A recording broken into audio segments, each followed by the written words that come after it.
Bonjour à tous, aujourd'hui on se retrouve dans une nouvelle vidéo pour fabriquer des petites pochettes pour mettre les dragées. Donc ici c'est pour un baptême, donc je les ai personnalisées avec la date du baptême. C'est pour offrir aux parrains marraines pour des jumeaux. Du coup je dois en faire 4. Donc c'est quelque chose qui est vraiment très simple à faire, avec une petite finition au ciseau cranteur au bord de la pochette et à l'intérieur pour éviter que le tissu ne s'effiloche. J'ai utilisé ici un petit coton qu'il me restait, qui convenait parfaitement dans le thème du baptême. Donc j'ai utilisé cette chute de coton. Je vous mettrai le lien où vous pouvez le trouver en description. Et j'ai utilisé du ruban blanc gros grain. Alors je ne sais pas si vous verrez un petit peu. En fait il est texturé, c'est pas un ruban satin lisse. Voilà, donc la pochette mesure 9,5 par 12,5. Le ruban mesure 33 cm de long. Je vais vous montrer donc comment on fait. Vous verrez, c'est très simple et ça prend vraiment pas longtemps. Le plus long, c'est peut-être la découpe du flex que j'ai découpé avec la caméo pour personnaliser. Donc ici pour le baptême avec la date du baptême et pour le parrain et la marraine. On va passer à l'étape préparation du tissu et je vous montre tout ça après. Alors, donc pour découper nos pochettes, on prend notre tissu, on va le couper en une seule bande. Donc on fait une bande de 26 cm par 11 cm que l'on va découper et après assembler tout simplement. Donc on trace notre rectangle au stylo friction qui s'efface au fer à repasser. On peut directement découper au ciseau cranteur. Donc il faut une bande, je répète, de 11 cm par 26. Alors moi il faut que j'en coupe 3. Donc ce que je vais faire, c'est que je vais plier mon tissu en deux. Je vais en couper 2 en même temps. Du coup, alors vous pouvez épingler si vous ne voulez pas que les tissus bougent. Voilà. Donc juste 2 petites épingles pour en découper 2 en même temps. Après j'en couperai une troisième à part. Donc là on peut découper directement voilà, au ciseau cranteur, on ne s'embête pas.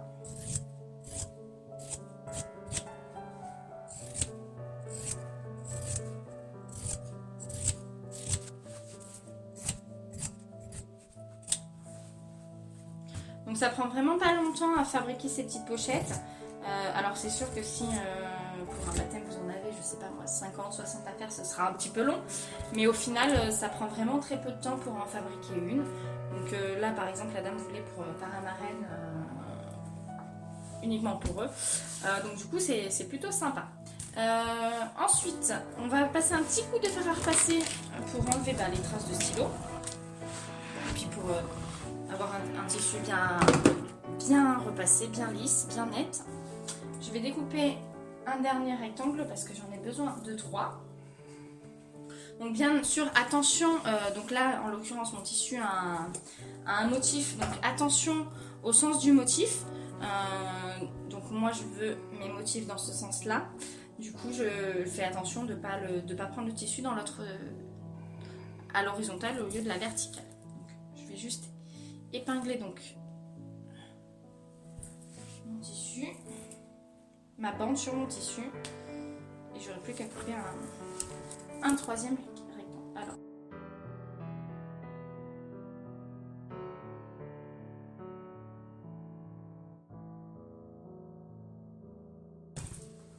voilà, donc là mes trois petites pochettes sont presque prêtes. Je vais repasser du coup la troisième que je viens de découper. Donc là on va positionner sur l'endroit du tissu. Sur l'endroit du tissu, on va positionner notre ruban. Donc le ruban, on le plie en deux. On le recoupe au ciseau cranteur afin d'éviter les petites peluches. Et tant qu'il est plié en deux, on marque le milieu avec une épingle. Voilà, comme ça, on le positionnera bien au centre de la pochette. Alors, avant d'utiliser le stylo friction sur l'extérieur de votre tissu, il faut vérifier qu'il s'efface. Il y a certains tissus où le stylo friction, malheureusement, ne s'efface pas. Donc là, en l'occurrence, quand on fait un petit trait sur sur mon tissu avec le fer à repasser, ça s'efface très bien. Donc du coup, je vais pouvoir mesurer et noter en fait où je vais positionner mon ruban. Donc moi mon ruban je le mets à 2 cm et demi de hauteur. Donc je positionne. Je fais ma petite marque à 2 cm. Je trace un petit trait. Alors j'ai pas besoin de le faire sur toute la longueur parce que j'en ai besoin que sur le milieu. Hein. Donc partout sur les trois. Donc comme ceci. On trouve mon petit trait violet. Et après ce que je vais faire c'est que je plie mon tissu en deux dans le sens de la hauteur pour avoir le milieu en fait. Et du coup je fais une petite marque. Comme ça je sais que mon épingle de mon ruban, je dois la positionner en fait ici pour que le ruban et la bande soient exactement au milieu. Donc je vais faire la troisième. De toute façon c'est toujours mieux de repasser l'ouvrage quand on est en train de le fabriquer. C'est indispensable d'avoir un fer à repasser. Il faut toujours repasser ses coutures, ouvrir les coutures. Enfin, le fer à repasser, c'est vraiment l'outil indispensable quand on coud. Donc là, on va positionner donc le ruban. Je ne sais pas si vous allez bien voir. Je vais essayer de vous mettre comme ça. Comme ça, sur celui-là, vous verrez. Alors, donc, j'ai bien marqué le milieu de mon tissu ici. Donc maintenant, je vais prendre mon épingle. Je vais positionner mon ruban sur mon trait et l'épingle bien sur le trait du milieu. Je vais épingler donc juste histoire que mon ruban tienne parce qu'on va pas le coudre sur toute la longueur. Voilà, donc on va le coudre. Donc ici, vous voyez, le ruban n'est pas cousu sur toute la longueur. Il est cousu seulement sur 4 cm. Du coup, je vais me faire des petites marques sur mon ruban. Donc, mon stylo friction s'en va sur le ruban. Donc, je vais me marquer du milieu 2 cm de chaque côté. Hop. Ici. Ici. Donc, les coutures vont venir de là à là. Du coup, après, vous n'aurez plus qu'à suivre en fait votre trait pour la couture. Et on fera un petit coup de fer à repasser pour effacer le stylo. Donc, ça donne ceci. Donc là, c'est épinglé. Voilà. Et en fait, vous voyez donc mon épingle et à côté, il y a mon petit trait. Donc, je vais devoir coudre là, de là à là. On fait pareil sur, donc, du coup, sur mes 3 pochettes. Donc, après vous... moi, ce que je trouve plus sympa quand on fait quelque chose en plusieurs quantités, c'est au lieu de faire une pochette de A à Z et recommencer la suivante, en fait, je fais les mêmes étapes à chaque fois. Alors oui, c'est plus long, c'est plus fastidieux, on a l'impression de jamais en finir, mais c'est quand même beaucoup plus pratique. C'est quand même beaucoup plus pratique parce que du coup, en fait, on en fait plus d'un coup. Enfin, on a l'impression d'en faire plus d'un coup. Parce qu'à chaque fois, chaque étape différente, je trouve ça vraiment très long, sinon. Donc après j'alterne, hein. Je fais pas que ça, quand j'ai plusieurs choses à faire, j'en fais une fois, après j'arrête un peu, je fais autre chose. Induire en erreur ici, c'est mon tissu. Par exemple, je vais vous montrer sur celui-ci, la preuve, quand il y a un tissu géométrique par exemple ici, donc moi c'est des arcs de cercle, mais qui suivent des lignes. Le problème c'est que quand j'ai découpé celui-ci, donc ça doit être la dernière, mon tissu n'était pas droit. Donc du coup j'ai l'impression en fait que vous voyez, en fait mon ruban j'ai l'impression qu'il n'est pas droit alors qu'en fait il est droit, mais c'est juste qu'avec le dessin on a l'impression que c'est tordu. Donc en fait là dans ce cas là on peut tricher un petit peu, le remonter, ça suivra pas exactement le trait, mais du coup vu que la forme géométrique, ça sera plus joli en fait avec les formes géométriques. Donc là on va coudre tout simplement, on va faire un carré. Donc on va commencer d'un coin, on va coudre et tout le tour en fait sur nos traits. Donc on peut faire un point un petit peu large. Donc moi je vais mettre sur 2,5 parce que vu que c'est visible, du coup ça fera une jolie couture. Ce qu'il y a, c'est que c'est pas quelque chose qui va avoir beaucoup de poids puisque ce seront des dragées, c'est pas quelque chose qui a une grosse tension. Du coup, on peut se permettre de faire une finition comme ça.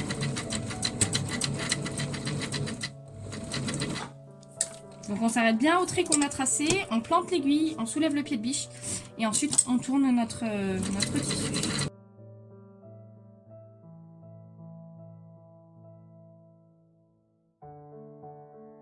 finit toujours notre couture par un point d'arrêt, comme au début.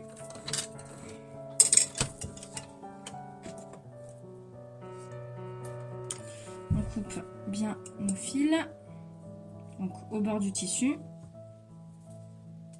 Donc là on repasse pour effacer les stylos qu'il y a sur le tissu et sur le ruban.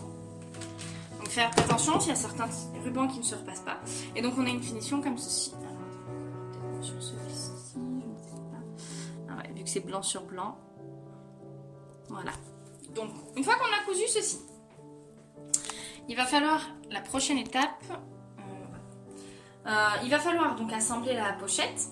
Donc pour ça, on plie notre ruban à l'intérieur. On peut l'épingler si jamais on a peur que ça ne bouge, parce qu'en fait il faut surtout pas le coudre. Et en fait on plie simplement notre pochette. Alors, je vais peut-être mettre mon ruban un peu plus haut. Je vais le mettre sur le haut, ce sera plus simple, comme ça on va pouvoir repasser. On va pouvoir positionner donc notre pochette endroit sur endroit. Donc bien bord à bord, le haut. Un petit coup de repassage pour marquer le pli. Et donc là on assemble, on va épingler et coudre en fait les deux parties des côtés et la pochette sera finie. Donc faites bien attention surtout de ne pas prendre le ruban en couture, de manière à ce que quand on retourne, il soit bien à l'extérieur correctement installé. Donc là on va coudre donc nos deux coutures sur chaque pochette. On repasse sur une largeur de point à 2. Et donc on commence bien notre couture par un point avant, un point arrière, bien dans le début de l'angle de la pochette, pour pas qu'il y ait de trous. On coud à 0,5 du bord, il n'y a pas besoin de faire une plus grosse marge de couture. Parce qu'après sinon il faudrait recouper en fait, vu que c'est petit, il n'y a pas besoin de faire un plus. Donc on va bien jusqu'en haut et on fait bien un point arrière, arrivé en haut. On coupe nos fils au début et à la fin de la couture. Et on fait ça donc comme ça, la couture ici, sur les deux côtés.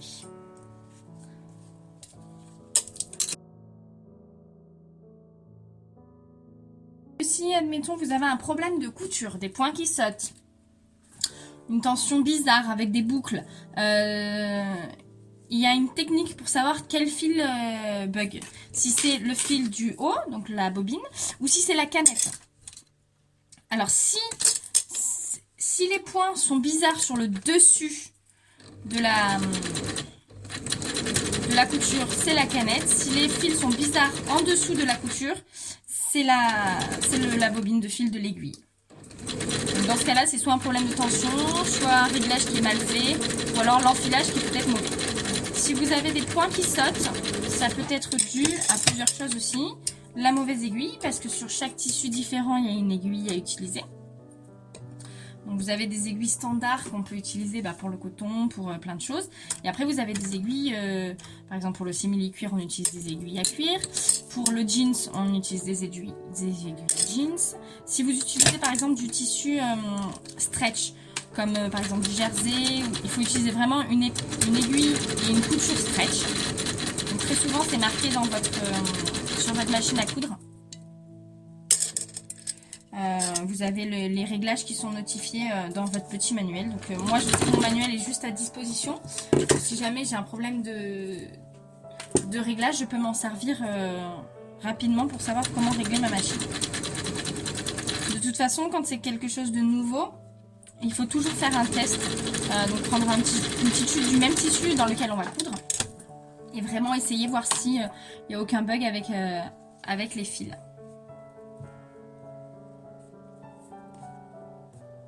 La deuxième est faite, et donc la troisième.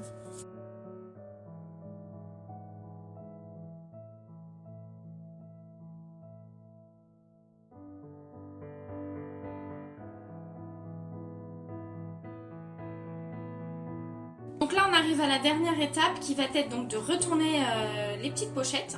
Donc une fois que c'est cousu, on a vraiment juste à retourner, c'est vraiment très facile quoi, c'est pas quelque chose de compliqué. On prend un stylo, un ciseau pour bien pousser les angles, faire des beaux angles, en faisant attention de ne pas couper le fil. C'est pour ça qu'il faut bien démarrer la couture au bord du tissu, pour pas avoir de trou après dans la pochette.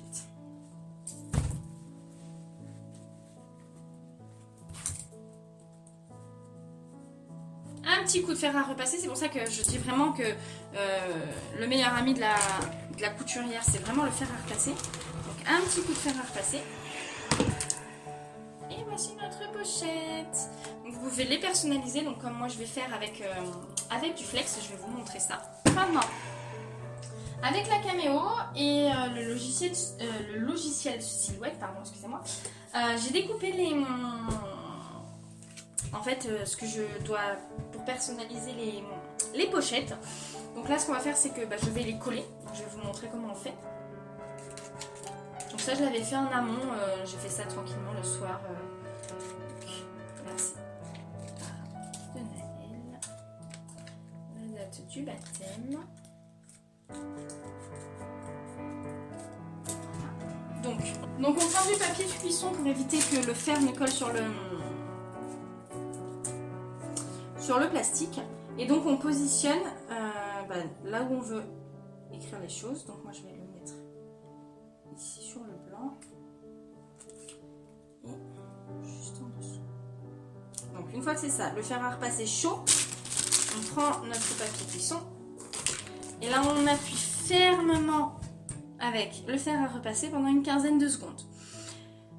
Il vaut mieux y aller plusieurs fois qu'une seule fois, mais cramer le flex si votre fer est trop chaud. Donc là on attend 2 petites secondes que ça refroidisse, et une fois que c'est froid, on retire donc le plastique de protection. Et alors moi j'aime bien, pour être sûr que ça tienne bien, repositionner le papier cuisson et repasser un petit coup dessus. Voilà.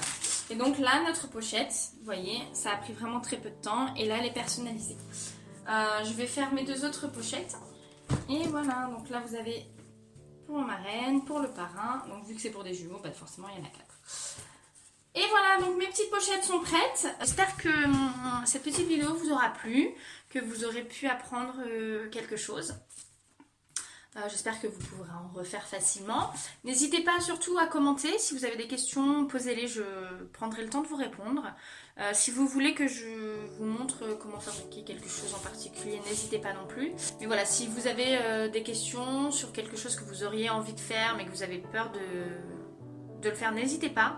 Je peux éventuellement le faire et vous expliquer tout ça. Abonnez-vous. N'oubliez pas de mettre des petits pouces bleus, ça fait toujours plaisir. Daphné sera très contente. Et on se retrouve très bientôt pour une nouvelle vidéo. Et j'ai envie de dire, amusez-vous. Bye bye!